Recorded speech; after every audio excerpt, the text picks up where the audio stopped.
Now's the time to think about ceiling fixtures that'll be hung from joists, rafters, and beams.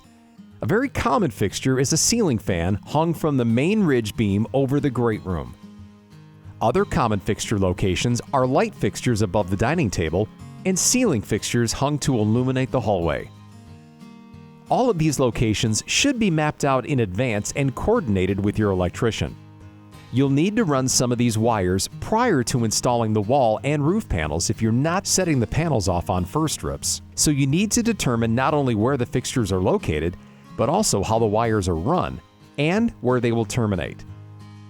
We have found the best course of action is to run the wires along the top of the ridge beam, centered on the beam, to the outside wall, then down the outside top face of a gable rafter to a corner post, down the outer edge of the post, and into the basement.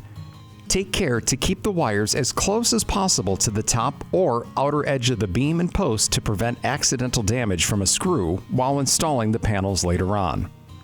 From there, the wires are pulled horizontally along the top of the rim board wire chase, through the rim, and into a junction box. The wires on the ridge beam should be run on the center of the beam, while those on the side plates or post should be held to the top edge and secured in place with Romex staples.